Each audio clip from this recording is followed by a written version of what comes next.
Thank you all for joining us today for the GPAC post-game press conference. We have head coach Rick Neumann and student-athlete Bergan Kinnebrew from the University of Mary. The Marauders are advancing to the semifinals of the 2026 NSIC Women's Basketball Tournament after an 82-78 quarterfinal win over the Mustangs.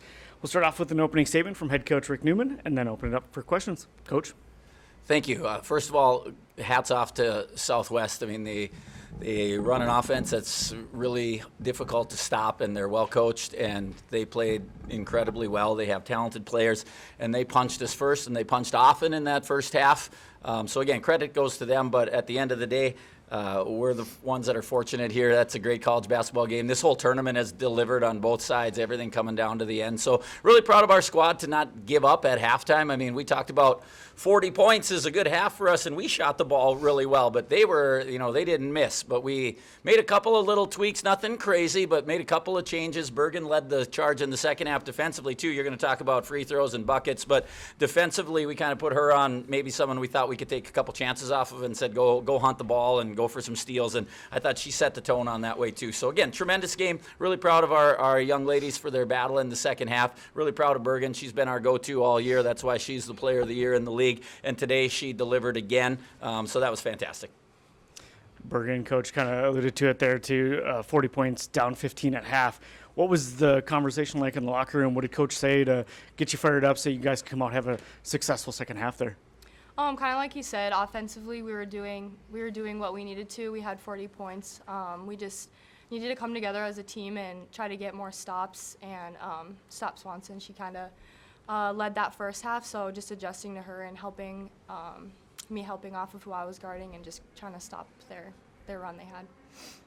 Being a player of the year in the league as well during the regular season and everything, coming into the tournament, what does it mean to you? And obviously right now too, record in the NSIC tourney for attempted free throws and tied for the most made free throws. But what was kind of working for you, and what has this meant to you to get this win to head to the semifinals tomorrow? It means a lot, just trying to take it one day at a time, just taking what the defense was giving me. My teammates are amazing shooters, so it really helps open up the drive for me, and then our bigs can shoot, so just trying to find them on the pop, and then that opened up the lanes for me as well. All right, gave up 23 points in the second half. How do you make that mental, I mean, I know you talked a little bit about it, but how do you make that mental transition? It seemed like they were, like I said, getting points. They were running their offense. But how do you look at that scoreboard going into intermission and say, no, we're going to change this, and then actually go out and do it? Because it's easy to say, let's go out and do it, but then how do you actually do it? Well, I think it starts with belief, right? And this team all year long, they believe what I tell them. They believe what our staff tells them. They challenge each other. But I think that's the most important thing is, because, right, we said every coach in the country, I mean, that was my line. Every coach in the country is saying, hey, by the time we get to that first media timeout, let's have that 15 down to 7 or 8 or 9. Can't get it back in one shot. But I think, like I said, they bought into that.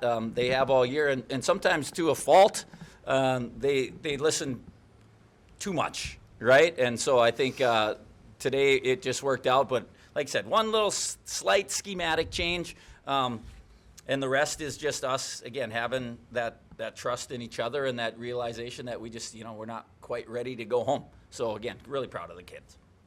Bergan shooting 1 billion free throws a game. How do you still continue to make them at the end of the day? I mean, today you played all 40 minutes and you go 17 to 20 at the line. It's not just a physical thing, but it's got to be a mental component to knocking down those free throws like that too. How have you managed to, not only be able to get to the line as much as you do, but even when you're tired, those closing moments, still being able to go down and knock them out? It's really it kind of is just a mental game, just having confidence in myself that I can make that. Every day at practice before I go get a water break, when I'm tired, I shoot 2 free throws before I go get water. So that's kind of how I prepare myself for games like this when I'm tired and need to make a free throw. And Bergan, you had 12 rebounds tonight. You've had double-digit rebounds in the last 3 games, 3 straight double-doubles. Has that been something you've been trying to work on as the season's gone on, improving your rebounding? Yeah, it has. My teammates do a great job of boxing out, and just when my player or the person I'm guarding isn't going to rebounding, I got to go get the ball. So. And then, Coach, 23 wins now, NCAA era record. How Probably haven't had a whole lot of time to let that sink in yet, but pretty good accomplishment in our 19th season or so. Yeah, I mean, it feels great. Really happy for this squad. They deserve that success. We had a really emotionally challenging and a big disappointment on our senior day. And so to kind of have that stew all week when you knew you had a chance to set a record there and do some things. I mean, we're open about all that stuff. We talk about it, right? And so, I don't think we had a hangover going into today's game. Southwest was just ridiculously good to start, right? But I think all I would say is like this team deserves it because they've had a great year. We have not lost consecutive games in the Northern Sun schedule this year.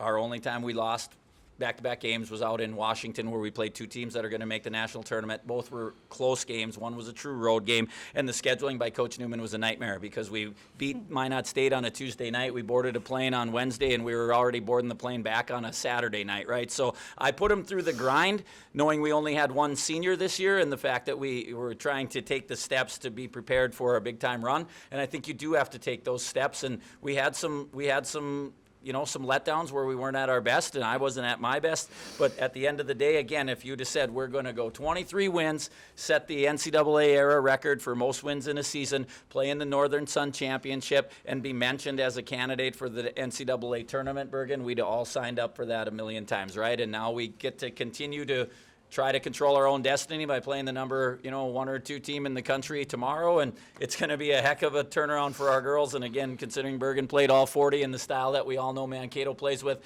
it's not going to be easy, but I'm sure excited that we get the chance one more time to take them on here in the Pentagon.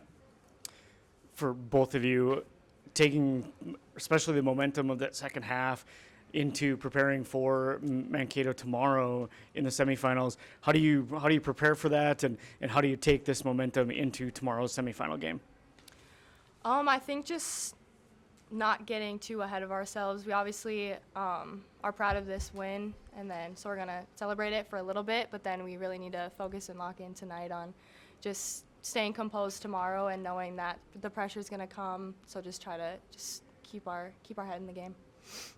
Hey, Bergan said it best, right? Like, we are going to celebrate because anytime you can win a game in this greatest tournament here in the Division II in the country, right, and then have a chance to play a great team in the semifinals, I think we deserve the opportunity and the right to celebrate that for a little bit, and then we'll try to wrap our heads around it and put together a game plan that gives us a chance to compete tomorrow. But most importantly, after the celebration would be an immediate start to the recovery. That's a big thing for us, is just get off our feet and take some of the things that we've been trying to do this year all year to recover better and put those procedures and protocols into place, and then enjoy a meal and watch some film and find a way to give them heck tomorrow.